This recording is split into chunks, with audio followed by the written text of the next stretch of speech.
Hello, देखना भाई आवाज आई क्या अभी? एक मिनट, हेलो, 1 सेकेंड, हेलो, अभी आई क्या भाई आवाज? बताना मुझे। हाँ, कुछ किया तो है मैंने, थोड़ा सा एक दो कुछ वायर निकले हुए थे, वो मैंने लगाए हैं, तो एक बार आप मुझे बताएंगे कि आ गई है। चलो भाई, थैंक गॉड। एक्चुअली कह रहा हूँ, मुझे टेक्नोलॉजी जो है वो ना के बराबर आती है, तो अगर कुछ ऐसा गड़बड़ हो जाता है ना तो बड़ी घबराहट सी होती है। वो तो एक वायर मुझे निकला हुआ दिख गया, 3 पिन थे, हमने 1 बाय 1 लगाया, तो शायद एक में काम बन गया। मैं उसका फोटो खींच के रख लूंगा, एक बार मैं देख लेता हूँ। ये मैं लगाया फर्स्ट वाले में, तो फर्स्ट वाले में काम कर गया ये। चलो, अच्छा, पहले मैं आपसे पिछली क्लास में जो मैंने आपको पढ़ाया था, मैं उससे जुड़े हुए क्वेश्चन पूछ रहा हूँ। ये मैंने अभी यूट्यूब पर मैं क्लास लेता हूँ सैटरडे संडे को, उसमें मैंने क्वेश्चन कराए हैं। अगर कोई बच्चा वहां पे आया होगा तो उसने देखे होंगे, तो आपकी क्लास में सेम टॉपिक चल रहा है, तो आपकी क्लास से मैं क्वेश्चन ले रहा हूँ, तो उसे बड़े ध्यान से पढ़ के आंसर देंगे। पिछली क्लास से जुड़ा हुआ क्वेश्चन है, ये करो। अगर कोई बच्चा पिछली क्लास में नहीं आया तो बेटा पहले पीछे की क्लास कंप्लीट कर लेना, ठीक है? तो ये क्वेश्चन करेंगे। कह रहा है कि कोई पिंड v वेग के साथ ऊपर की ओर ऊर्ध्वाधर रूप से फेंका जाता है। यह ऊंचाई h तक पहुंचने के बाद पृथ्वी की ओर लौट आता है। पिंड द्वारा तय की गई दूरी तथा विस्थापन का अनुपात क्या होगा, यह आपको बताना है। क्वेश्चन नंबर 62 करो। 62। धर्मेंद्र, रविंद्र, योगी, सौम्य, आलोक, अभिमन्यु सब करेंगे। तो क्वेश्चन समझ पा रहे हैं? इसने क्वेश्चन में क्या कहा है? इसने कहा हमारे से कि हमने v वेलोसिटी से, v वेग से एक वस्तु को सीधे ऊपर फेंका। तो बेटा अगर किसी वस्तु को आप सीधे ऊपर फेंकते हो ना, तो वो वस्तु क्या करेगी? ऊपर जाएगी जाएगी जाएगी, एक हाइट तक ऊपर जाएगी और फिर वापस आ जाएगी। भाई मैक्सिमम हाइट तक पहुंचेगी। मैक्सिमम हाइट पर जब किसी वस्तु को आप सीधे ऊपर फेंकेंगे तो उसने कहा कि मैक्सिमम हाइट h तक गई, यहां इसकी वेलोसिटी 0 हो जाएगी, फिर ये वापस आएगी। अब इस उसी रास्ते पे वापस आ गई है, मैं थोड़ा साइड में दिखा रहा हूं, उसी रास्ते पे वापस आ गई। तो अगर h हाइट ऊपर गई होगी तो h हाइट नीचे भी आई होगी। तो कह रहा है कि इस केस में तय की गई दूरी विस्थापन का अनुपात बताना है। जो जितने बच्चे डी आंसर बता रहे हैं उन सबका गलत है, जो सी बता रहे हैं ओम कुमार जैसे उनका ठीक है। भाई एक बताओ, आपने बेटा ये ऑप्शन से फील लेकर टिक मत लगाया करो कि ऑप्शन में फीलिंग सर इन्फिनाइट में आ रही है। जो ऑप्शन से फील लेगा उसका गलत हो जाएगा। यहां देखना, उसने आपसे पूछा क्या है कि h हाइट ऊपर तक गया है, वापस धरती पर लौट आया, तो चली गई दूरी। दूरी को मैंने कहा था पिछली क्लास में d से लिखेंगे, विस्थापन को लिखेंगे s से। तो बेटा दूरी क्या बताई थी मैंने? रास्ते की लंबाई। तो h हाइट ऊपर गए और h नीचे आए, तो टोटल दूरी कितनी तय की? 2h के बराबर हो गई ऊपर नीचे आने में। डिस्प्लेसमेंट, जहां से कोई चीज चलेगी अगर वहीं के वहीं लौट आएगी तो डिस्प्लेसमेंट कितना होता है? सही कह रहे यार, जो डी आंसर है इसका, मैंने सी बता दिया। इसका आंसर तो डी है। डी वालों का सही है, सी वालों गलत है। ये ओम कुमार की हमने ऐसी प्रशंसा कर दी फ्री में। अच्छा, आप लोग भी इतने मूर्ख हो कि धर्मेंद्र, अभिमन्यु, देवव्रत, कृति सबके सब सी पर टिक लगाने लग गए। भाई अपने कॉन्सेप्ट पर टिका करो। अगर आपको लग रहा था कि डी है तो डी पे टिकना चाहिए था। पूरी क्लास में ही सी बताना शुरू कर दिया। तो चली गई दूरी कितनी है? 2h। और विस्थापन कितना है? जहां से कोई वस्तु चलेगी अगर वहीं के वहीं लौट आएगी तो उसका विस्थापन तो 0 है, और किसी भी नंबर को 0 से भाग करेंगे तो इनफाइनाइट अनंत आएगा। तो आंसर बनेगा इसका डी ऑप्शन। यानी कि आज जो है तुम लोगों की चोरी पकड़ी गई। मैं इधर को क्वेश्चन करके नजरें पलटता हूं, मुझे लगता है कि पूरी क्लास आंसर ठीक दे रही है। आप लोग करते क्या हो? जो आंसर मैं बताता हूं उसको टाइप कर देते हो तुम। तो डी इसका सही आंसर है। इसका मतलब क्या है कि तुम लोग हो नकलची बंदर हैं। अच्छा, अगर इसी क्वेश्चन में वो हमारे से ये पूछ लेता कि एक वस्तु h हाइट ऊपर गई जो कि तू वापस आ गई, तो विस्थापन और दूरी का रेशियो बताओ। तो बेटा जहां से फेंकी है वहीं के वहीं वापस आ जाएगी, तो डिस्प्लेसमेंट 0 है। दूरी h, रास्ते की लंबाई होती है h ऊपर h नीचे यानी कि 2h, तो आपका आंसर होता है 0। तो विस्थापन और दूरी का रेशियो पूछेगा तो 0 आंसर आएगा, और दूरी और विस्थापन का पूछेगा तो इनफाइनाइट आएगा। तो डी इसका करेक्ट आंसर है। पूजा कुमारी कह रही है मैंने डी बताया था। बहुत बढ़िया कि आपने डी बताया था, ठीक है। अच्छा, पिछली क्लास से जुड़ा हुआ एक क्वेश्चन मैं आपसे और पूछ रहा हूं। एक क्वेश्चन आप ये करेंगे, क्वेश्चन नंबर 51। कह रहा है यदि किसी वस्तु द्वारा तय की गई दूरी शून्य हो तो वस्तु का विस्थापन कितना होगा।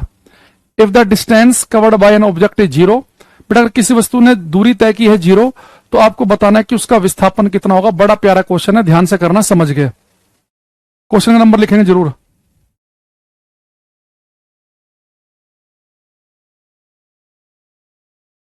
और पिछली क्लास की हुई होनी चाहिए आपकी, वही बच्चा लाइव क्लास में आए। देखो इसने कहा बेटा कि यदि किसी वस्तु द्वारा तय की गई दूरी शून्य है। अच्छा एक से बताओ बेटा, दूरी कह रहा है कि जीरो है, आप ये बताओ मुझे कि दूरी जीरो कब हो सकती है। आप कहेंगे सर दूरी आपने बताया था कि रास्ते की लंबाई का जोड़, कि कोई वस्तु जो भी रास्ता चलेगी उसे जोड़ते चले जाओ दूरी आ जाएगी। तो दूरी तो एक ही केस में जीरो हो सकती है भाई। अगर दूरी जीरो है तो दूरी एक ही केस में जीरो हो सकती है, यानी कि वस्तु रेस्ट पर हो, विराम अवस्था में हो। भाई कोई वस्तु जहां पर पड़ी है वहीं के वहीं पड़ी रहे तभी तो दूरी जीरो हो सकती है।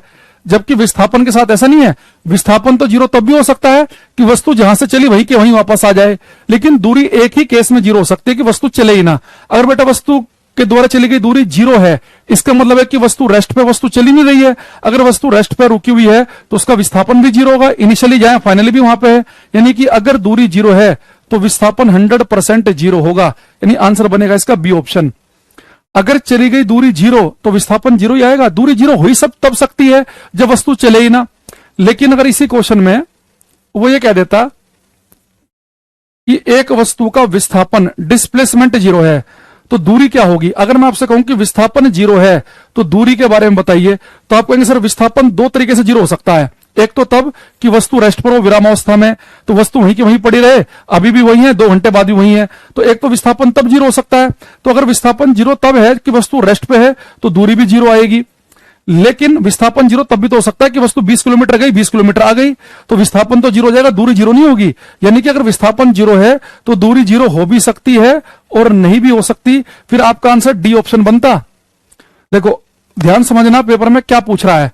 उसने कहा कि वस्तु के द्वारा चली गई दूरी जीरो, तो दूरी केवल तभी जीरो हो सकती है अगर वस्तु रुकी हुई हो। अगर वस्तु रुकी हुई होगी, वही के वहीं पड़ी है, तो उसका विस्थापन भी जीरो है। लेकिन वो कह रहा है कि अगर विस्थापन जीरो तो दूरी क्या होगी। तो विस्थापन जीरो दो प्रकार से हो सकता है कि वस्तु वहीं की वहीं पड़ी रहे। अगर विस्थापन जीरो है, अगर वस्तु वहीं की वहीं पड़ी है तो दूरी भी जीरो होगी। लेकिन विस्थापन जीरो तब भी तो हो सकता है कि 1 किलोमीटर गए, 1 किलोमीटर आ गए, तब दूरी तो 2 किलोमीटर हो जाएगी और विस्थापन जीरो है। यानी कि दूरी, अगर विस्थापन जीरो है तो दूरी जीरो हो भी सकती है और नहीं भी। यानी फिर मेरा आंसर डी ऑप्शन बनता, शून्य हो भी सकता और नहीं भी। यानी कि दोनों क्वेश्चन जो मैंने आपको बताए इनमें 2 केस ध्यान रखना। पहले केस में कि यहां पे हमने कहा कि कोई वस्तु चली और वापस वहीं आई, तो दूरी और विस्थापन का रेशो पूछा, वहीं के वहीं आ गई, विस्थापन जीरो तो रेशो आया अनंत। लेकिन उसने पूछा विस्थापन और दूरी का रेशो, वस्तु वहीं के वहीं वापस आ गई, विस्थापन जीरो तो विस्थापन दूरी का रेशो जीरो। वैसे ही यहां पे भी 2 केस बने। अगर किसी वस्तु के द्वारा चली गई दूरी जीरो है तो विस्थापन भी जीरो ही होगा। लेकिन अगर विस्थापन जीरो है तो दूरी जीरो हो भी सकती है और नहीं भी हो सकती। ये क्लियर है सभी को? अरे हाँ ना, सारे केस क्लियर है कि नहीं है? अच्छा, एक क्वेश्चन ये करना, पिछली क्लास में मैंने इसका मोटा मोटी सी जिक्र किया था, हल्का फुल्का सा, देखता हूं कितनों को याद है ये। दीपाशा, करुणा, आदित्य, राजेश यादव, देवव्रत, महक कुमारी, अभिमन्यु कुमारी, बच्चे कुछ ना कुछ लिख रहे हैं। आप क्रिकेट देखते हैं क्या? ये भारत में ये क्वेश्चन पूछना या मूर्खतापूर्ण क्वेश्चन है ये कि आप क्रिकेट देखते हैं क्या? भारत में कौन क्रिकेट नहीं देखता? सभी क्रिकेट देखते हैं। भारत में एक ही तो खेल है जो देख रहे हैं लोग, एक ही खेल है जो खेल भी रहे हैं। देखो इसने कहा कि किसी वस्तु की अधिकतम चाल कितनी हो सकती है। तो पिछली क्लास में मैंने कहा था भाई कोई वस्तु जो है अनंत दूरी से नहीं चल सकती, ये प्रैक्टिकली इंपॉसिबल है। किसी वस्तु की अधिकतम चाल हो सकती है प्रकाश की चाल के बराबर 3 × 10⁸। तो इसका आंसर बनेगा डी ऑप्शन। ये मैक्सिमम स्पीड है। ये लाइट वाले चैप्टर में बताते हैं बच्चों को कि सबसे ज्यादा जो स्पीड है वो प्रकाश की चाल हो सकती है, प्रकाश से तेज कोई वस्तु नहीं भाग सकती। तो आंसर बनेगा इसका डी ऑप्शन। ठीक है, चलो अब मैं एक बार पिछली क्लास के जो क्वेश्चन मैंने बताए थे, 3 एग्जांपल मैंने पिछली क्लास में लिए थे, इसलिए मैं कह रहा था कि आप लास्ट क्लास में भी आए हों, ये बहुत जरूरी है। तो बेटा लास्ट क्लास में मैंने 3 एग्जांपल लिए थे, अगर आपको याद हो। तो पहले केस में हमने दूरी निकाली, तो दूरी होती है रास्ते की लंबाई। तो मैंने कहा था कि 6 मीटर इधर गए, 8 मीटर इधर गए, तो 8 और 6 हमारी दूरी आई थी 14 मीटर। विस्थापन हम कैसे निकालते हैं? इनिशियल और फाइनल पॉइंट को स्ट्रेट लाइन से जोड़ दिया था। ये 6 था, ये 8 था, 90 डिग्री का एंगल, तब पाइथागोरस थ्योरम से कितना आया था? ये 10।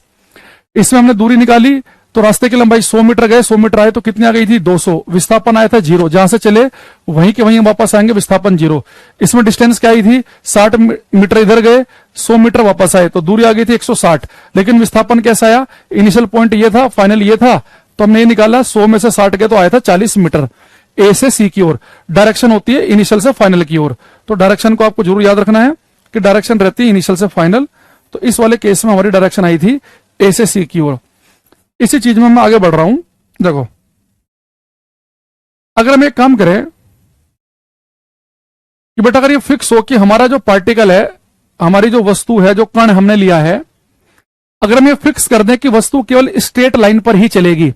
मान लो मैंने क्लास में से एक बच्चा पकड़ा, मान लो हमने क्लास में पकड़ा अभिमन्यु को, और हमने क्या किया, इस बच्चे को यहां पे इस व्हाइट लाइन पे यहां खड़ा कर दिया, और मैंने इससे कहा कि भाई तुम्हारे साथ शर्त यह है कि आप केवल इस स्ट्रेट लाइन पर ही चलोगे, सफेद लाइन पर ही, इसके अलावा कहीं और दिखने नहीं चाहिए।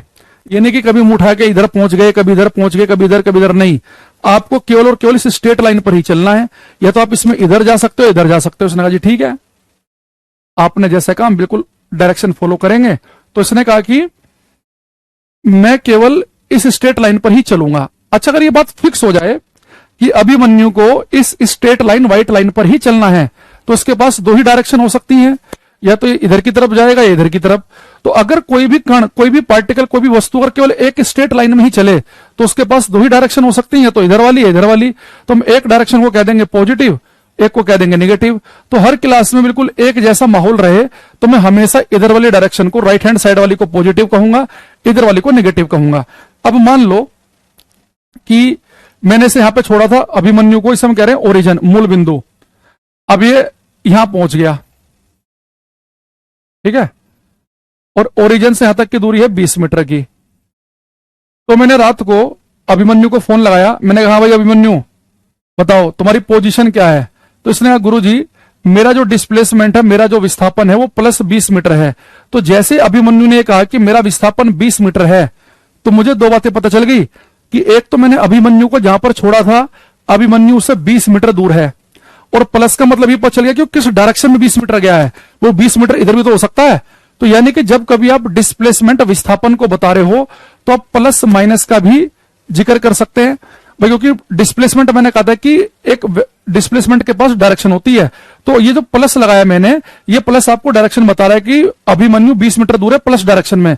मान लो कल को मैं फोन कर दूं अभिमन्यु तुम्हारी पोजीशन क्या है, इसने गुरुजी मेरी पोजीशन है -45 मीटर, तो मैं समझ गया कि जहां पे मैंने अभिमन्यु को छोड़ा था, अभिमन्यु वहां से 45 मीटर दूर है। अच्छा, दूसरी चीज, जब मैं कह रहा हूं कि डिस्प्लेसमेंट -15 मीटर है, यहां पे प्लस 20 मीटर है, तो ये मैं सोचना कि -45 है तो छोटा होगा। बेटा यहां प्लस माइनस केवल डायरेक्शन बता रहे हैं, ये डिस्प्लेसमेंट बड़ा है 45 मीटर का, कि जहां पे छोड़ा था वहां से 45 मीटर दूर, ये जहां से छोड़ा था वहां से 20 मीटर दूर। तो विस्थापन के साथ अगर आपको प्लस माइनस दिखे तो वो केवल डायरेक्शन बताने के लिए होता है कि अगर कोई पार्टिकल स्ट्रेट लाइन में ही आगे पीछे चल रहा हो तो उसका डिस्प्लेसमेंट या तो हम पॉजिटिव लिख सकते हैं, नेगेटिव भी लिख सकते हैं, वही के वही हो तो जीरो भी लिख सकते हैं। तो पिछली क्लास में जो मैंने 3 एग्जाम्पल लिए थे, इसमें अगर आप लास्ट वाला एग्जाम्पल देखो, मैं 60 मीटर चला इधर, और इसी लाइन पे मैंने कहा था कि 100 मीटर में वापस आ गया इसी लाइन पर, तो मेरा डिस्प्लेसमेंट कितना आया था, इनिशियल पॉइंट ये था, फाइनली ये इन्हें स्ट्रेट लाइन से जोड़ दिया मैंने, तो 100 में से 60 गया तो डिस्प्लेसमेंट आया था मेरा 40 मीटर ए से सी की ओर। इसी डिस्प्लेसमेंट को मैं ऐसे भी लिख सकता था कि मेरा डिस्प्लेसमेंट है -40 मीटर, क्योंकि भाई जहां पे से छोड़ा था वहां से 40 मीटर दूर किस डायरेक्शन में है, नेगेटिव डायरेक्शन में। तो डिस्प्लेसमेंट के साथ आप प्लस माइनस भी लगा सकते हैं, जरूरी नहीं कि आपको हमेशा ये लिखना पड़े कि ए से बी की ओर या ए से सी की ओर। तो जब भी आपको डिस्प्लेसमेंट विस्थापन निकालना है तो कई बार आपको प्लस माइनस भी लिखा मिलेगा, तो डिस्प्लेसमेंट के साथ प्लस ये बता रहा होगा कि आप पॉजिटिव डायरेक्शन में हैं, नेगेटिव ये बता रहा होगा कि आप नेगेटिव डायरेक्शन में हैं, और वहीं के वहीं आगे तो आपका डिस्प्लेसमेंट 0 है। तो अगर मैं आपसे कहूं कि चलो इस वाले केस में आप 60 मीटर आगे गए, उसी लाइन पे 100 मीटर पीछे आए, तो डिस्प्लेसमेंट आया आपका 40 मीटर माइनस में, या 40 मीटर ए से सी की ओर, ये सी है तो इनिशियल से फाइनल होता है ए से सी कहो या -40 मीटर कह दो। अगर मैं एग्जांपल नंबर 1 में आपसे पूछूं कि यहां पे जो मैंने डिस्प्लेसमेंट निकाला था 10 मीटर ए से सी की ओर, इसे अगर मुझे प्लस माइनस की फॉर्म में लिखना हो तो मुझे इसे +10 मीटर लिखना चाहिए कि -10 मीटर लिखना चाहिए, ये बताओ। इसे +10 लिखूं कि -10 लिखूं?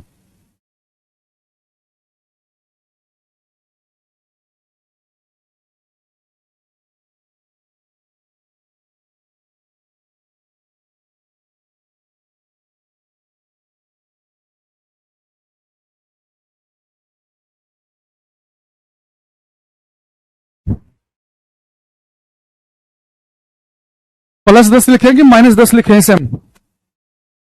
देखो, जितने बच्चे कह रहे हैं प्लस उनका भी गलत, जो कह रहे हैं माइनस उनका भी गलत। बेटा प्लस माइनस केवल आप तभी लिख सकते हैं अगर आपका पार्टिकल केवल एक स्ट्रेट लाइन पर ही आगे पीछे चल रहा हो। अगर आप एक स्ट्रेट लाइन पर ही आगे पीछे चलेंगे तभी आपके पास एक डायरेक्शन पॉजिटिव एक नेगेटिव होगी। भाई यहां पे तो आप एक लाइन में थोड़े नहीं चल रहे हैं, आप पहले चल रहे थे एक्स एक्सिस पे, आप जा रहे हैं वाई एक्सिस पे। भाई आप इसी लाइन में आगे पीछे जा रहे हो, तो यहां पे तो अगर ऐसे करेंगे आप तो वो सा डायरेक्शन बन जाएगी। एक डायरेक्शन ये है, एक ये, एक ये, एक ये, एक ये। तो आप यहां पे प्लस माइनस नहीं लिख सकते, आपको यहां पे ये लिखना पड़ेगा कि विस्थापन जो है 10 मीटर है ए से सी की ओर, यही लिखना पड़ेगा। क्योंकि यहां पे आप एक्स एक्सिस पे भी चल रहे हैं, वाई पे भी आप एक्स वाई प्लेन में चल रहे हैं, एक तल में चल रहे हैं आप। अगर आप इसी लाइन पे आगे पीछे चलो या इसी पे आगे पीछे चलो, एक ही स्ट्रेट लाइन में आगे पीछे हो, तो तभी आप प्लस माइनस का जिक्र कर सकते हैं। तो यहां पे प्लस माइनस नहीं लिख सकते, यहां पे 10 मीटर ए से सी की ओर ही लिखना पड़ेगा। अब जितनी बातें मैंने आपको पिछली क्लास में बताई थी उन सब का निचोड़ में यहां पे एक चार्ट में बना देता हूं। यहां देखना, एक तरफ लिखेंगे हम डिस्टेंस, दूरी, एक तरफ लिखेंगे हम डिस्प्लेसमेंट विस्थापन।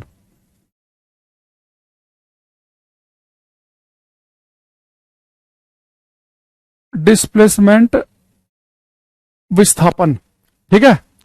अच्छा भाई, एक मैं क्लास में देखता हूं कुछ बच्चे क्या करते हैं, ऐसा लगता है भीख सी मांग रहे हो, मेरा नाम ले लो प्लीज प्लीज प्लीज प्लीज, मेरा नाम ले लो ले लो ले लो, ऐसे कर रहे होते यार तुम लोग। तुम्हारे अंदर थोड़ी भी सेल्फ रेस्पेक्ट है कि नहीं है?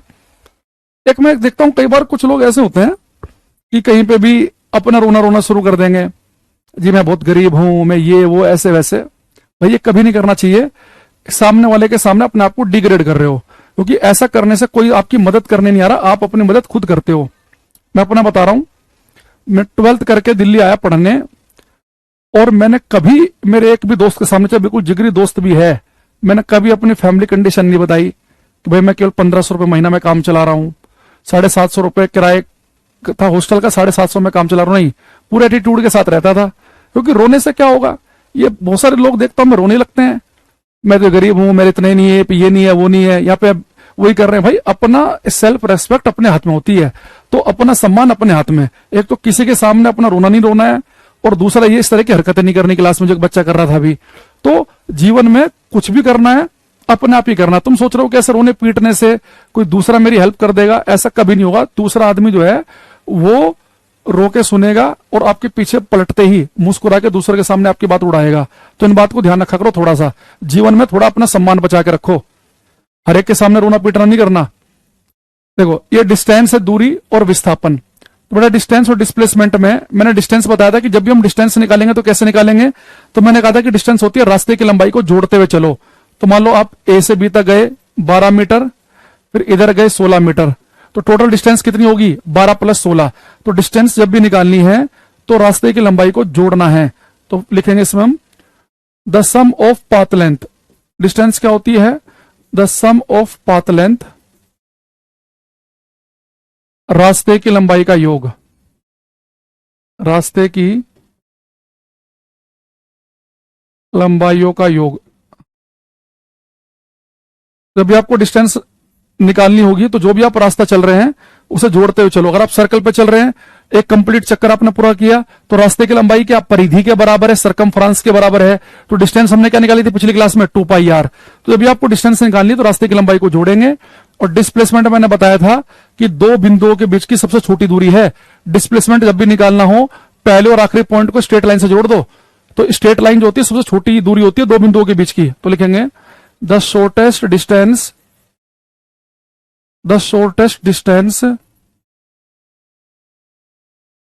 बिटवीन टू पॉइंट्स, दो बिंदुओं के बीच की सबसे छोटी दूरी, दो बिंदुओं के बीच की सबसे छोटी दूरी, दो बिंदुओं के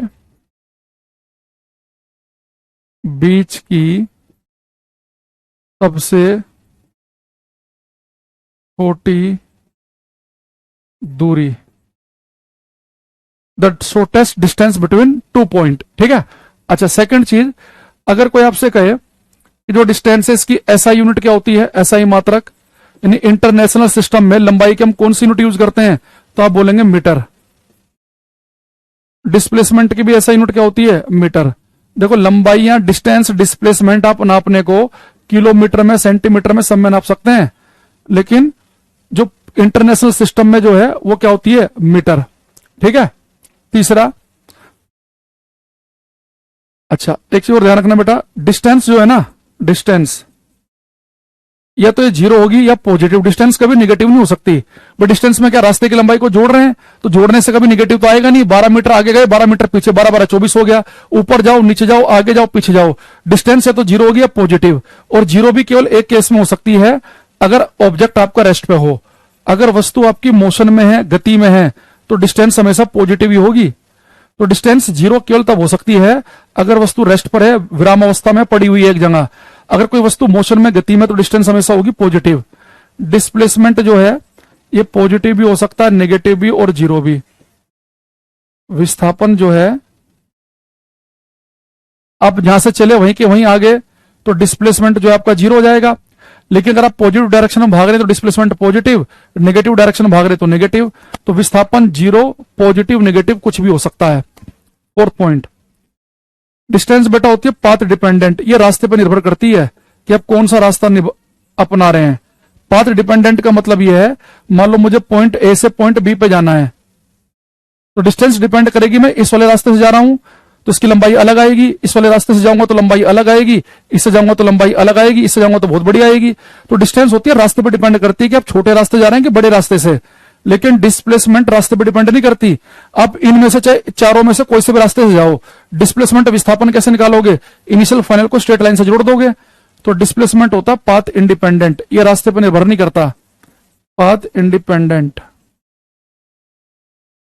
इंडिपेंडेंट तो ये मार्ग पर निर्भर नहीं करता है। पांचों पॉइंट, इसका हम भाई अगला पॉइंट यही पढ़ेंगे डिटेल में। डिस्टेंस एक स्केलर क्वांटिटी है, अदिश राशि है, जबकि डिस्प्लेसमेंट जो है वेक्टर क्वांटिटी है, सदिश राशि है। तो आपको ये 5 पॉइंट ध्यान रखने हैं। ठीक है। तो डिस्टेंस जो है जीरो तब होगी अगर कोई वस्तु पड़ी हुई है, एक ही जगह पर टिकी हुई है, रेस्ट पे है। अगर वस्तु चल रही है तो डिस्टेंस हमेशा पॉजिटिव ही आएगी, क्योंकि आप रास्ते की लंबाई को जोड़ोगे, आगे जाओ, पीछे जाओ, कहीं भी जाओ। ये पाथ पे डिपेंड करती है, छोटे रास्ते जाएंगे छोटी दूरी, बड़े रास्ते जाएंगे बड़ी दूरी। ये अदिश राशि है, इसकी यूनिट होती है मीटर, और रास्ते की लंबाई को जोड़ने से दूरी मिलेगी। डिस्प्लेसमेंट दो बिंदुओं के बीच की सबसे छोटी दूरी है। विस्थापन जो है इसके मात्रक भी मीटर ही है। ये पॉजिटिव, नेगेटिव, जीरो कुछ भी हो सकता है। पाथ पे इंडिपेंडेंट है, ये मार्ग पर निर्भर नहीं करता है। पाथ इंडिपेंडेंट, ये मार्ग पर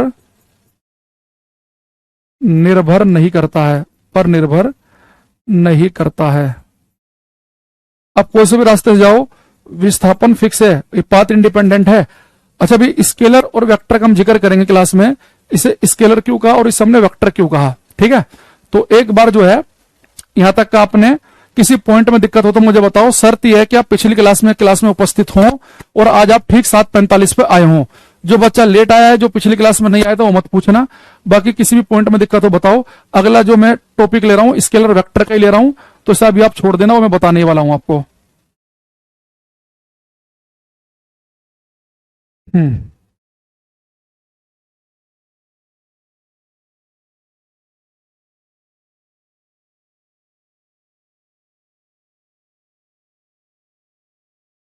ठीक है, लिख लिया ये।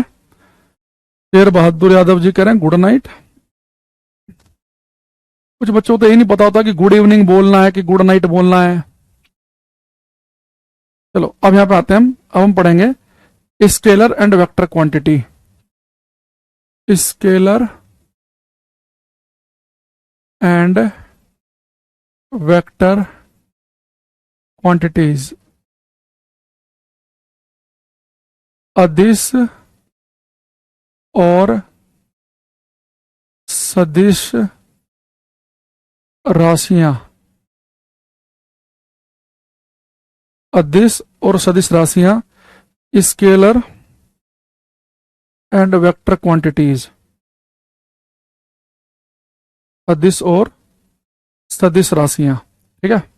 देखो पहला हम आएंगे स्केलर क्वांटिटी पे।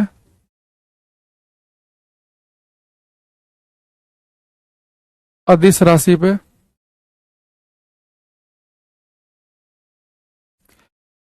अगर मैं नाइन्थ क्लास की बात करूं, नाइन्थ की, ठीक है, तो इसमें आपने नाइन्थ क्लास में केवल ये पढ़ा होगा कि आपके टीचर ने आपको बहकाया होगा नाइन्थ क्लास में कि स्केलर क्वांटिटी होती हैं जिनके पास केवल मैग्नीट्यूड हो, केवल परिमाण हो, डायरेक्शन दिशा ना हो।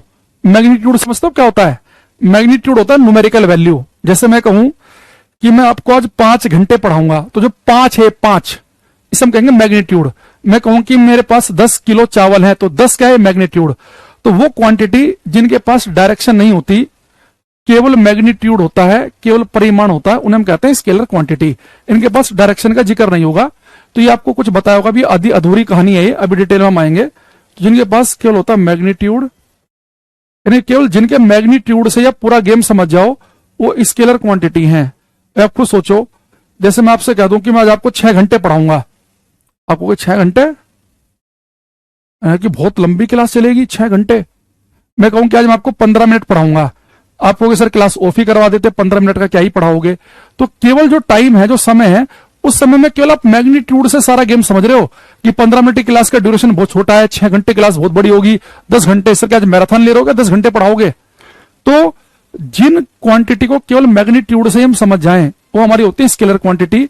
मैं केवल इसमें 4 नाम लिखवाऊंगा आपको, और वेक्टर में 2, उन्हीं की हेल्प से मैं आपको सारी बता दूंगा कौन स्केलर होती है, कौन वेक्टर।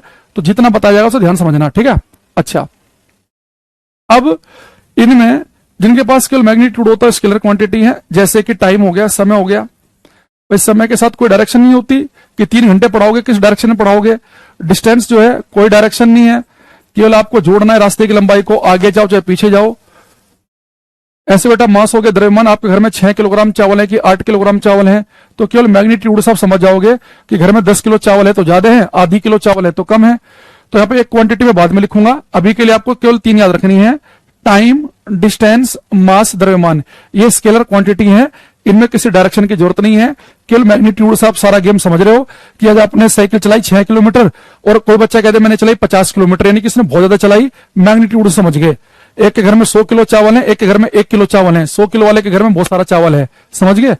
अच्छा, वे कहते हैं वेक्टर क्वांटिटी। वेक्टर क्वांटिटी सदिश राशि। तो सदिश राशि आपको टीचर ने पढ़ाया होगा। सदिश राशि अब वो होती हैं यहां केवल मैग्नीट्यूड से बात नहीं बनेगी, जिनके पास मैग्नीट्यूड तो ही 5, 10, 12, 20, लेकिन साथ में डायरेक्शन भी हो। तो जिनके पास में परिमाण और दिशा दोनों हो, परिमाण भी हो और दिशा भी हो, वो हमारी होती है वेक्टर क्वांटिटी। इसका बहुत बड़ा एग्जांपल अभी हमने पढ़ा, डिस्प्लेसमेंट, विस्थापन। डिस्प्लेसमेंट, विस्थापन। भाई मैं आपको डिस्प्लेसमेंट बता रहा था कि डिस्प्लेसमेंट 20 मीटर है कि 10 मीटर है कि 100 मीटर है, तो उसकी डायरेक्शन भी बता रहे थे कि इनिशियल से फाइनल की तरफ, कि ए से बी है कि बी से सी है, या प्लस है कि माइनस है, ठीक है। तो अभी हमने जब 9th क्लास में पढ़ा, तो हमें टीचर ने केवल इतना ही बताया था जितना मैंने आपको बताया, कि जहां पे केवल मैग्नीट्यूड होगा वो स्केलर क्वांटिटी होंगी। ये 3 एग्जाम्पल हमने लिख लिए। वेक्टर क्वांटिटी में मैग्नीट्यूड, डायरेक्शन दोनों होती है। यहाँ पे मैंने एक लिखा, एक अभी मैं और लिखूंगा, तो मैं यहाँ पे एक यहाँ लिखूंगा, एक यहाँ। तो 4 एग्जाम्पल आपको यहाँ याद रखने हैं, 2 यहाँ, तो 6 तो आप याद रख ही सकते हैं। अगर आपने 6 याद कर लिए, तो इनकी हेल्प से हम बाकी के बारे में कैसे बता पाएंगे, स्केलर है या वेक्टर है, मैं आपको बताऊंगा। तो पहले आप मुझे एक चीज बताओ, अगर कोई आपसे पूछे कि इलेक्ट्रिक करंट, वैद्युत धारा, स्केलर क्वांटिटी में आता है कि वेक्टर में, तो आपका आंसर क्या होगा? इलेक्ट्रिक करंट स्केलर क्वांटिटी में आता है कि वेक्टर में, ये आपको बताना है। स्केलर है कि वेक्टर है, ये बताओ। एक क्वेश्चन मैं निकाल रहा हूं तब तक बढ़िया सा।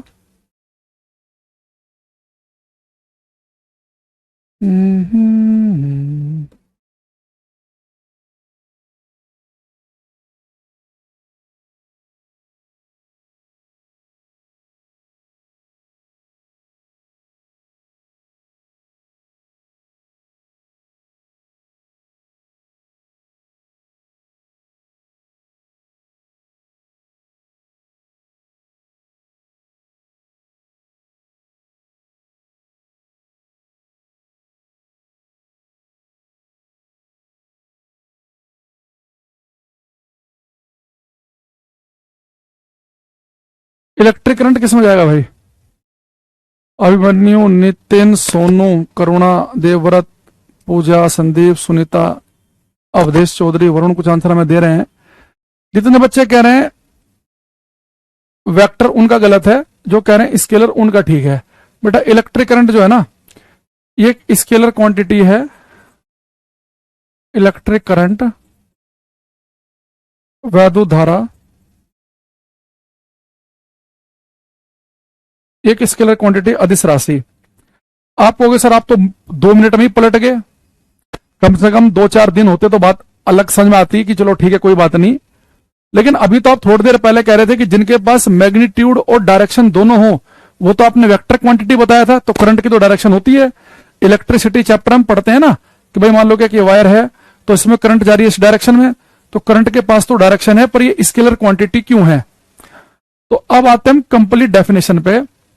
ये डेफिनेशन तो हमने 9th क्लास में पढ़ी, लेकिन हम 11वीं क्लास में आते हैं तो टीचर ने आपको बताया होगा, जिन बच्चों ने साइंस पढ़ी है, कि जिनके पास केवल मैग्नीट्यूड वो स्केलर, मैग्नीट्यूड डायरेक्शन दोनों वो वेक्टर। ये कंप्लीट डेफिनेशन नहीं है स्केलर वेक्टर की।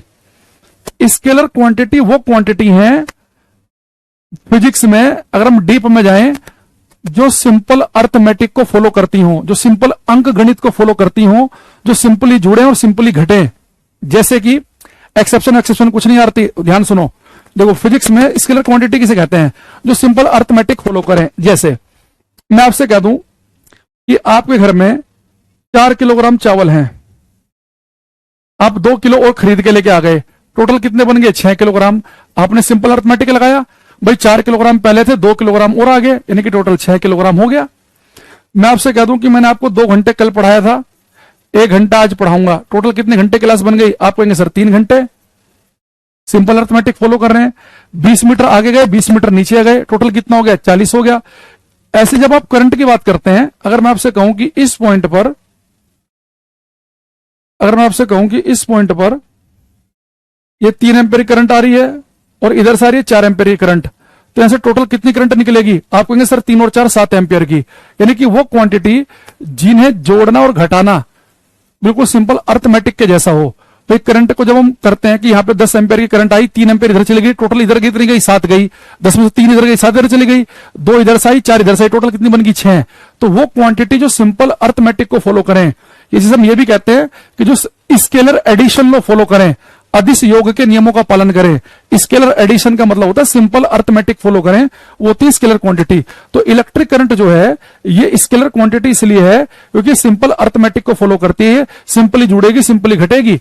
तो करंट जो है वो, ये जितने भी क्वांटिटी मैंने लिखी, जितनी भी आज के बाद आप स्केलर क्वांटिटी पढ़ोगे, वो सबके सब में खास बात क्या होगी, आप सिंपल अर्थमेटिक लगाओगे। 3 और 4 7, 7 और 4 11, 11 और 5 16, बिल्कुल सिंपल जोड़ोगे, सिंपल घटाओगे, कोई अलग से गणित पढ़ने की जरूरत नहीं पड़ेगी।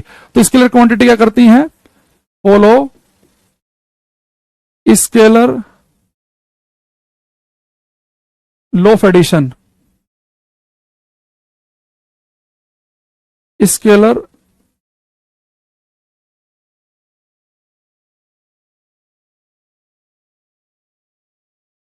ये अदिश योग के नियमों का पालन करती हैं। अदिश योग के नियमों का पालन करती हैं, समझ गए ना। इसका मतलब क्या कि सिंपल अर्थमेटिक को फॉलो करती हैं, सिंपल अंकगणित को। तो फॉलोज स्केलर एडिशन लो लिख लो, स्केलर लॉ ऑफ एडिशन लिख लो, स्केलर एडिशन लो, जो भी आपको मन करे। शॉर्टकट में लिखना चाहो तो ये लिख लो, सिंपल फॉलोज स्केलर एडिशन लो। ये अदिश योग के नियमों का पालन करती हैं। लेकिन बेटा जो वेक्टर क्वांटिटी होती है ना, ये सिंपल अर्थमेटिक को फॉलो नहीं करती, ये फॉलो करती हैं वेक्टर एडिशन लो। फॉलोज वेक्टर एडिशन लो, अभी बताऊंगा इसके बारे में। एडिशन लो ये सदिश योग के नियमों का पालन करती हैं, सदिश योग के नियमों का पालन करती हैं, सदिश योग के नियमों का पालन। वेक्टर एडिशन लो सदिश योग के नियमों का पालन करती हैं, ठीक है। तो स्केलर क्वांटिटी अदिश योग के नियमों का पालन करती है, वेक्टर क्वांटिटी सदिश योग के नियमों का पालन। देखो यहां पे ध्यान समझना, जैसा भी मैंने आपसे कहा अगर हम बात करें करंट की, तो मैंने आपसे क्या बोला कि भाई मान लो कि इस पॉइंट पर 3 एम्पियर करंट इधर से आई, 4 की इधर से आई, तो मुझे पता है करंट स्केलर क्वांटिटी है, तो टोटल करंट बनेगी 7 एम्पियर। मुझे कुछ सोचना ही नहीं है, मैंने सिंपल यहां पे ऐड कर दिया, ठीक। लेकिन अगर मैं आपको ये बोलूं कि बेटा एक पॉइंट है, इस पॉइंट पर मैं आपसे कह दूं कि 10 न्यूटन का बल इधर लग रहा है और 20 न्यूटन का बल जो है इधर लग रहा है 60 डिग्री के एंगल पे, तो नेट फोर्स कितना बनेगा, कुल बल कितना बनेगा। तो मैं आपको आगे चल के पढ़ाऊंगा कि फोर्स बेटा एक वेक्टर क्वांटिटी है, सदिश राशि है, ठीक है। अब मैं आपसे बोलूं कि भाई नेट फोर्स कितना होगा, तो अगर ये फोर्स स्केलर क्वांटिटी होता तो आप कहते सर इसी बिंदु पर 10 न्यूटन का बल लग रहा है, इसी पर 20, तो स्केलर क्वांटिटी क्या होती है, स्केलर एडिशन, सिंपल अर्थमेटिक को फॉलो करें। अब सीधा कह देते सर 20 और 30, 30 न्यूटन का बल होगा। अगर बल एक अदिश राशि होता, एक स्केलर क्वांटिटी होता, तो नेट फोर्स मेरा 30 न्यूटन आ जाता, पर ये तो वेक्टर क्वांटिटी है, तो यहां पर नेट फोर्स पता कैसे निकलेगा, इस 10 और 20 का रिजल्टेंट, इनका परिणामी कैसे निकलेगा, उसका फॉर्मूला है ये रिजल्टेंट निकालने का, P square plus Q square plus 2p Q cos alpha. यहां पी क्या है, पहली क्वांटिटी, क्यू है दूसरी, और अल्फा इनके बीच का एंगल है। तो पी क्या है 10, 10 का स्क्वायर हो गया 100, क्यू कितना है 20 का स्क्वायर हो जाएगा 400, पी की वैल्यू कितनी है 10, क्यू की वैल्यू कितनी है 20, cos alpha, cos alpha, alpha कितना है 60 डिग्री, ठीक। तो 400 और 100 कितना हो गया 500, प्लस 2 गुणा 100 की 20 में 10 की 20 मल्टीप्लाई होगी 200 आ जाएगा। कोस 60 की वैल्यू होती है 1/2, 2 से 2 कट गया, कितना आ गया 700। तो आर स्क्वायर की वैल्यू आ गई 700, तो आर की वैल्यू हो जाएगी, जब रूट लेंगे तो 10√7 न्यूटन, यानी कि जब मैंने इसका रिजल्टेंट निकाला तो 30 न्यूटन नहीं आया, वो आया 10√7। तो जो वेक्टर क्वांटिटी होती है वो सिंपली नहीं जोड़ सकता है कि 10 और 20 करके 30 कर दिया। आपने क्या किया, ये रिजल्टेंट निकालने का फॉर्मूला लगाया कि P square plus Q square plus 2p Q cos alpha, तो रिजल्टेंट कितना निकला 10 और 20 न्यूटन का 10√7 निकला। तो जितनी भी वेक्टर क्वांटिटी होती है, जितनी वेक्टर क्वांटिटी होती है, सदिश राशि है, वो सब की सब जो है वो वेक्टर एडिशन लॉ फॉलो करती हैं, उन्हें आप सिंपली जोड़ या सिंपली घटा नहीं सकते हैं, इस बात को आपको ध्यान रखना है। दूसरा, अभी केवल आपको स्केलर क्वांटिटी में 4 बातें याद रखनी है, केवल 4, इसके अलावा 5 और कुछ भी याद नहीं रखना, मैं आपको बता दूंगा बाकी कैसे निकालेंगे। आपको याद रखना है टाइम, डिस्टेंस, मास, करंट, ये चारों का रट्टा मार लो कि दूरी, समय, द्रव्यमान, वैद्युत धारा, ये स्केलर क्वांटिटी में आते हैं। डिस्प्लेसमेंट बेटा वेक्टर क्वांटिटी है। ऐसे करंट डेंसिटी, अगर आपने 12th क्लास में साइंस पढ़ी हो, अगर करंट डेंसिटी आ गया, धारा घनत्व, इसे लिखते हैं हम जे से, ये आती है वेक्टर क्वांटिटी में, धारा घनत्व।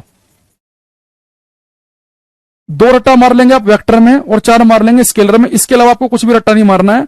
और एक बात और ध्यान रखेंगे, जो वेक्टर क्वांटिटी होती है ना, जैसे डिस्प्लेसमेंट वेक्टर क्वांटिटी है, तो जो भी वेक्टर क्वांटिटी होंगी इनके ऊपर हम एक तीर का निशान बनाएंगे ताकि हमें पता रहे कि सदिश राशि है।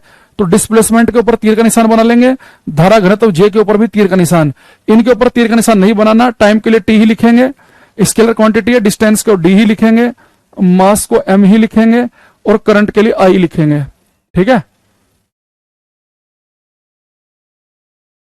ठीक है। तो हमने क्या कहा आपसे कि अगर आपको अदिश और सदिश राशियों में केवल कितना रटना है, 4 क्वांटिटी आपको रटनी है स्केलर में, 2 रटनी है वेक्टर में। और दूसरा मैंने क्या कहा कि बहुत ही सिंपल डेफिनेशन क्या होती है कि स्केलर क्वांटिटी के पास मैग्नीट्यूड होता है, डायरेक्शन नहीं होती। वेक्टर क्वांटिटी के पास मैग्नीट्यूड डायरेक्शन दोनों है, लेकिन कंप्लीट डेफिनेशन नहीं है। कंप्लीट डेफिनेशन क्या है कि स्केलर क्वांटिटी वो है जो सिंपल अर्थमेटिक को फॉलो करें, स्केलर एडिशन लॉ को फॉलो करें, और vector quantity vector addition law follow करती हैं। इसे आपको ध्यान रखना है, ठीक है।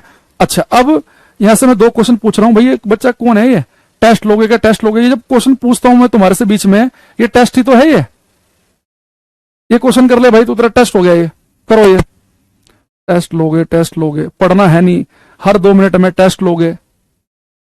जब टीचर कोई चीज बता रहा होगा तब सुनेंगे नहीं, और फिर बाद में दोबारा बता दो। करना है, 2 क्वेश्चन पूछूंगा, तेरा टेस्ट हो जाएगा अभी, ये करो।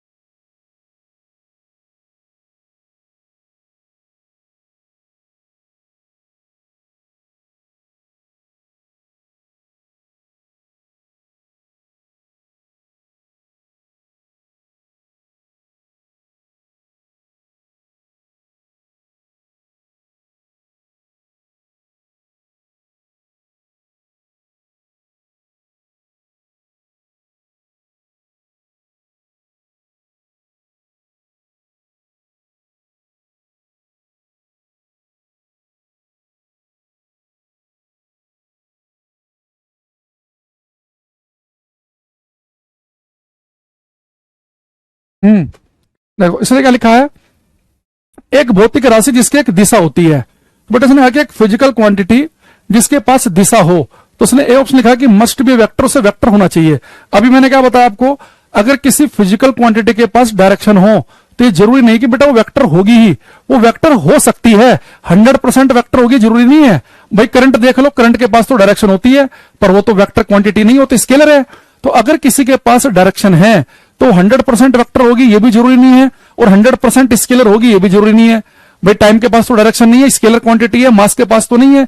अगर डायरेक्शन है तो वेक्टर हो सकती है, उसकी प्रबल संभावना है कि डायरेक्शन है तो ज्यादातर वो वेक्टर होगी, पर मस्ट का होता है कि 100% वेक्टर होगी जरूरी नहीं है, में यानी कि संभावना हो सकती है।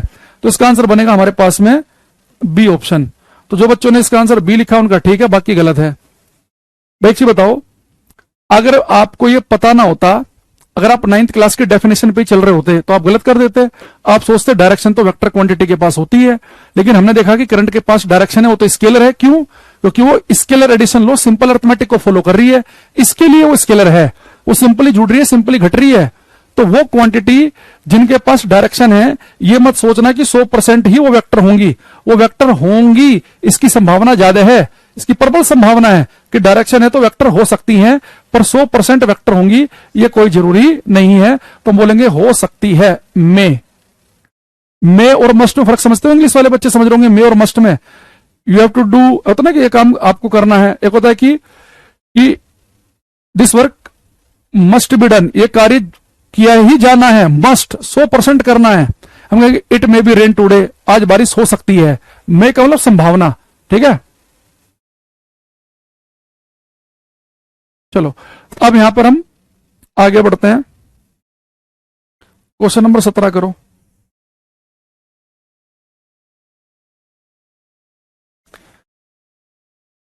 क्वेश्चन नंबर जरूर लिखना।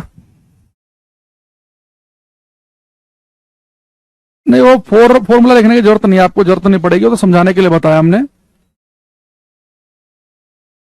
ये करो भाई,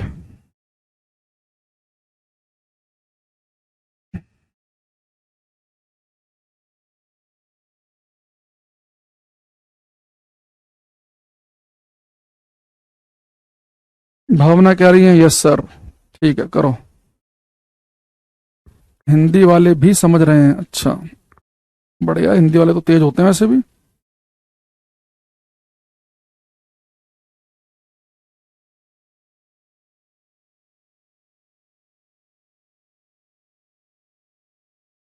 महक, सिमरन, सत्यम, क्वेश्चन का नंबर भी लिखा करो भाई साथ में। इसने कहा कि निम्नलिखित कौन सा कथन सही है। ये सारे क्वेश्चन मैंने भी यूट्यूब पे करवाए थे एक दिन। तो यूट्यूब वाला जो सेक्शन होता है हमारा, सैटरडे संडे को रात को 9 बजे आ जाया करो। उसमें कह रहा कि निम्नलिखित में से कौन सा कथन सही है। पहले कहा कि अदिश राशियों को अंकगणित के नियमों के अनुसार जोड़ा जाता है। भाई स्क्वायर क्वांटिटी होती हुए हैं जो सिंपल अर्थमेटिक को फॉलो करें, पहला ही ठीक है। सेकंड लिखा है इसने कि किसी कण के विस्थापन का परिमाण मैग्नीट्यूड ऑफ डिस्प्लेसमेंट तय की गई दूरी से अधिक हो सकता नहीं। पिछली क्लास में बताया था कि दूरी या तो डिस्प्लेसमेंट से बड़ी होगी या बराबर। तो दूरी बड़ी होती है, डिस्प्लेसमेंट कभी बड़ा नहीं हो सकता। अगर ए मूव कर रहा है बी के रेस्पेक्ट में तो बी मूव करेगा ए के रेस्पेक्ट में, ये गलत हो गया। अगर एक फिजिकल क्वांटिटी के पास डायरेक्शन है तो कह रहा है कि इट मस्ट बी वेक्टर नहीं। अगर किसी भौतिक राशि के पास दिशा है तो सदिश हो सकती है, होगी ही, ये कोई जरूरी नहीं है। तो आंसर बनेगा इसका ए ऑप्शन, ठीक है। सी ऑप्शन बताया था ना पिछली क्लास में कि धरती सूर्य के सापेक्ष गति में है, सूर्य धरती के सापेक्ष गति में है। धरती पे बैठकर देख रहे तो सूर्य गति में दिख रहा है, सूर्य के ऊपर बैठकर देखेंगे तो धरती गति में दिखाई दे रही है, ठीक है। तो अगर ए बी के रेस्पेक्ट में मोशन में तो बी ए के रेस्पेक्ट में मोशन में होगा। तो ये कह रहा है कि अगर ए बी के रेस्पेक्ट में मोशन में तो बी के लिए ए विराम में होगा, गलत हो गया।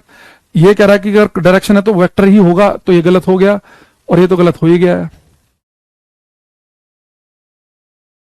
तो स्केलर वेक्टर जो है,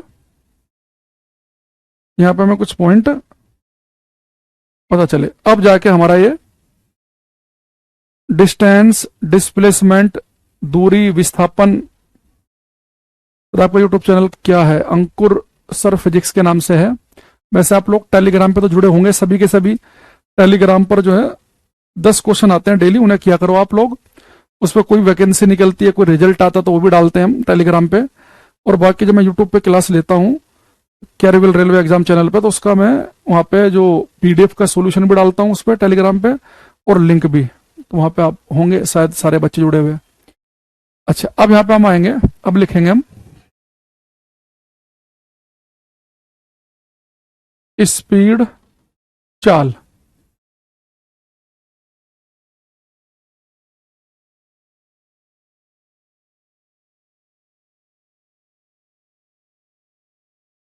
स्पीड चाल। टेलीग्राम आईडी मैंने बताया तो है पहले भी, टेलीग्राम आईडी है अंकुर सर फिजिक्स के नाम से। आप टेलीग्राम पे जाएंगे, सर्च में लिखेंगे अंकुर सर फिजिक्स। जैसे आप ये लिखेंगे अंकुर सर फिजिक्स, 4-5 चैनल खुल जाएंगे। तो जिस चैनल में 42.7 हजार के आसपास बच्चे हुए, यानी कि 42,000 से ज्यादा, उसे ज्वाइन कर लेना। बाकी सब फर्जी चैनल है ना? नहीं रहने दो, गजल जरूरत नहीं है उस फॉर्मूले की। अंकुर सर फिजिक्स के नाम से है टेलीग्राम चैनल, ठीक है। चलो अब यहाँ आ जाओ।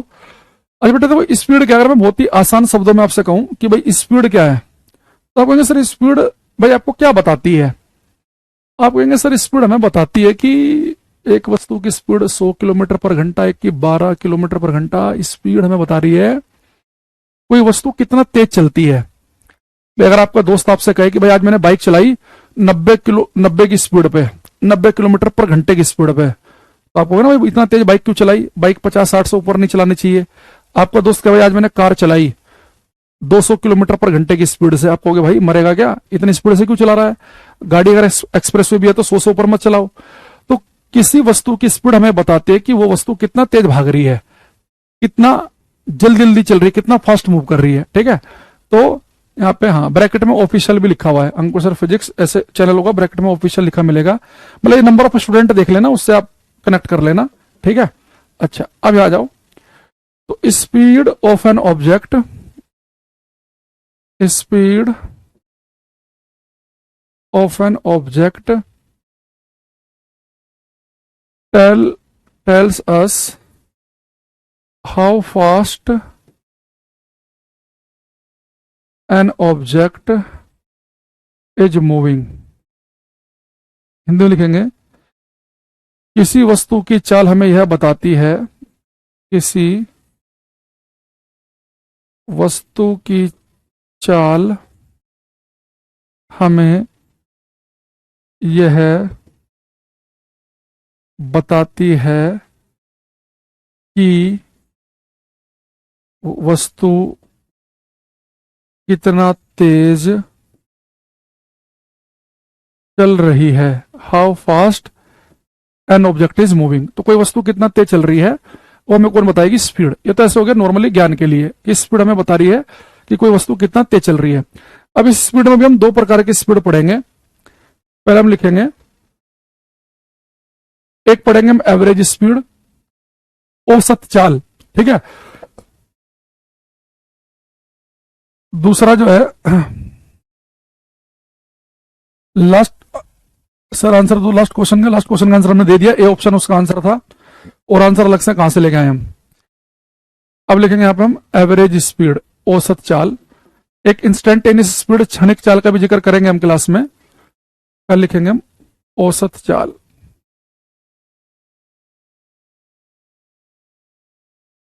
एवरेज स्पीड,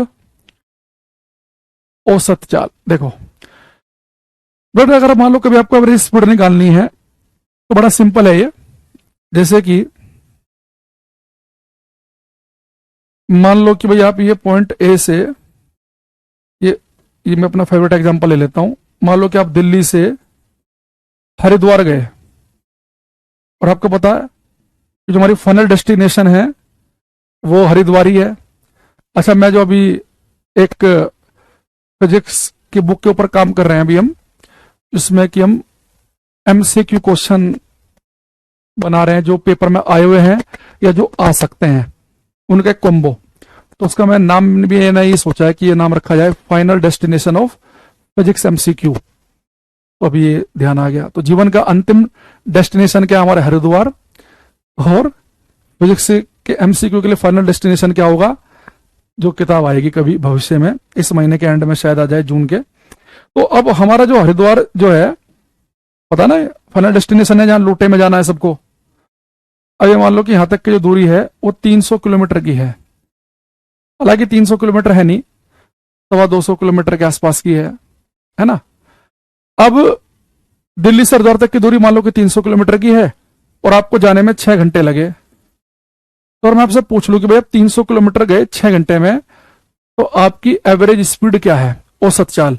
तो आप कहोगे सर हमने बचपन से पढ़ा है एवरेज स्पीड क्या होती है कि कुल दूरी को कुल समय से भाग कर दो।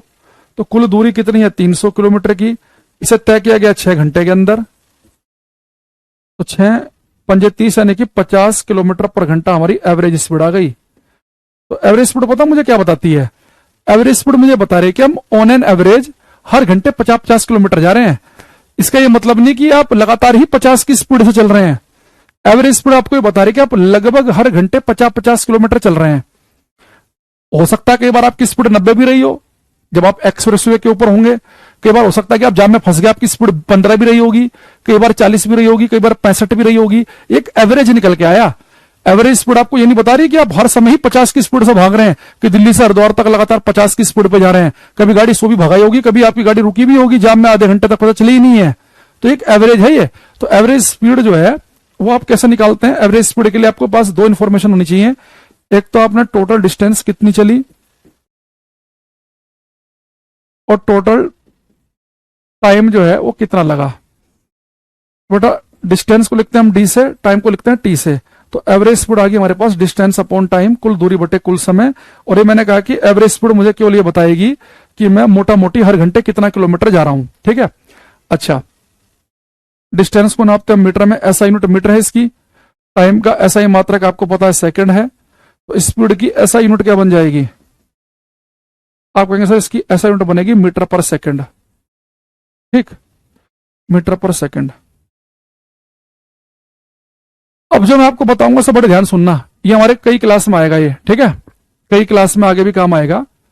अगर फिजिक्स में कभी आपको एक फॉर्मूला मिले जिसमें एक चीज ऊपर लिखी हो एक नीचे लिखी हो, ये दोनों मल्टीप्लाई में हो, दो चीजें ऊपर नीचे हो या मल्टीप्लाई में हो, उन्हें बड़े ध्यान से देखना। देखो अभी मैंने आपको बताया था कि डिस्टेंस जो है एक स्केलर क्वांटिटी है। मैंने आपको स्केलर में 4 ही क्वांटिटी लिखवाई है, डिस्टेंस, मास, टाइम, करंट, 4 लिखवाई ना। तो डिस्टेंस आपको पता है स्केलर क्वांटिटी है, ऊपर वाली क्वांटिटी देखो स्केलर है, अदिश है। टाइम भी मैंने क्या लिखवाया आपको, स्केलर है। तो अगर किसी फॉर्मूले में 2 चीजें हों और वो दोनों की दोनों स्केलर अदिश हैं, भाई दूरी भी स्केलर है और टाइम भी, अगर दोनों स्केलर हैं तो जिसका फॉर्मूला बनेगा वो भी स्केलर बनेगा। तो यानी कि जो स्पीड जो है वो स्केलर क्वांटिटी अदिश राशि है। यानी स्पीड केवल आपको ये बताएगी कि आप कितना तेज भाग रहे हैं, किस डायरेक्शन भाग रहे हैं, ये नहीं बताएगी। तो किसी फॉर्मूले में अगर 2 क्वांटिटी हो और दोनों की दोनों स्केलर है तो जिसका फॉर्मूला है वो स्केलर है। अगर इन दोनों में से एक वेक्टर एक सदिश राशि होती तो फिर ये स्पीड मेरा वेक्टर क्वांटिटी बन जाती। तो किसी फॉर्मूले में 2 चीजें हैं, दोनों स्केलर, जिसका फॉर्मूला वो स्केलर, दो में से एक वेक्टर जिसका फॉर्मूला वो वेक्टर। अगर दोनों की दोनों वेक्टर हो गई तो क्या करेंगे वो मैं आपको 3-4 क्लास के बाद बताऊंगा। ठीक है, तो अभी आपको केवल क्या करना है, 2 की 2 स्केलर है तो इसका फॉर्मूला स्केलर, 2 में से एक वेक्टर उसका फॉर्मूला वेक्टर। अच्छा, अब आप कहेंगे सर स्पीड हमने निकाल ली, एवरेज स्पीड कुल दूरी बटे कुल समय से। ठीक, अब ये मुझे मान लो कि एवरेज स्पीड निकालनी है तो चलो टाइम तो मैं नोट कर लूंगा कि मान लो कि मैं दिल्ली से 12 बजे चला और हरिद्वार शाम को 6 बजे पहुंच गया, तो घड़ी से मैंने टाइम नोट कर लिया। ये डिस्टेंस कैसे तय की जाए, कैसे पता चलेगा, उसके लिए आपको अपनी गाड़ी का ओडोमीटर देखना पड़ेगा। हमारी गाड़ी में, बाइक में, गाड़ियों में एक मीटर होता है जिसमें आप होता है ना रीडिंग आती है, जिसमें देख के आप बताते हो कि भाई ये गाड़ी 70,000 किलोमीटर चल चुकी है, या पुरानी गाड़ी खरीदते समय कि 90,000 किलोमीटर चल चुकी है कि 12,000 किलोमीटर चली है। तो गाड़ी में एक होता है ओडोमीटर, ये आपको बताता है कि आपकी गाड़ी आज तक टोटल कितनी डिस्टेंस चल चुकी है। तो अगर कोई आपसे पूछे कि गाड़ी का ओडोमीटर क्या बताता है, कुल चली गई दूरी, तो कुल दूरी कितनी तय की, ये गाड़ी के ओडोमीटर में देख लो। मान लो जब चलना शुरू किया था तब रीडिंग 12,000 थी और जब आप रुके जाके हरिद्वार में 12,300 दिखा रहा है, यानी कि 300 किलोमीटर आप चल चुके। 12,000 तो पहले से था, अब ओडोमीटर में 12,300 है तो 300 किलोमीटर आप चले। टाइम आपने घड़ी से देख लिया, आप एवरेज स्पीड निकाल लेंगे। तो एवरेज स्पीड ऐसे आ गई।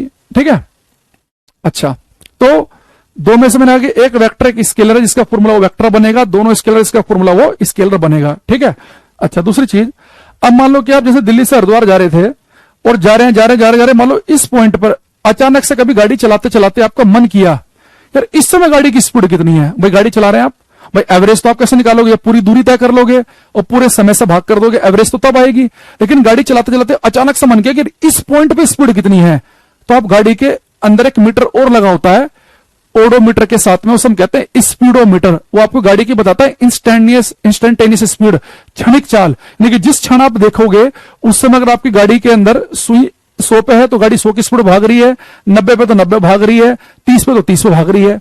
तो गाड़ी का जो स्पीडोमीटर है जिसमें आप देख के बताते हो गाड़ी की स्पीड कितनी है, वो आपको एवरेज स्पीड नहीं बताता। एवरेज स्पीड आपको निकालनी पड़ती है फॉर्मूले से, दूरी बटे समय से। गाड़ी का स्पीडोमीटर आपको क्षणिक चाल के बारे में बताता है कि जिस क्षण आपने नजर मारी उस क्षण स्पीड क्या है। आपने देखा कि अभी मीटर सुई 100 पे नहीं, गाड़ी की स्पीड 100 है, जैसे ब्रेक लगे वो सुई 70 पे आ जाएगी और एक्सीलेट कर दोगे तो 120 पे पहुंच जाएगी। तो गाड़ी का जो स्पीडोमीटर है, स्पीडोमीटर वो आपको बताता है इंस्टेंटेनियस स्पीड, इंस्टेंटेनियस स्पीड, क्षणिक चाल के बारे में। तो दोनों मीटर याद रखना, पेपर में वैसे बोलेगा कि स्पीडोमीटर क्या बताता है, एवरेज स्पीड की इंस्टेंटेनियस स्पीड बताएगा क्षणिक चाल, और ओडोमीटर क्या बताएगा, टोटल डिस्टेंस। अब यहां से मैं क्वेश्चन पूछ रहा हूं आपसे, ये आपको करना है। ये आज का लास्ट क्वेश्चन है, बाकी कल की क्लास में देखेंगे हम। ये करो।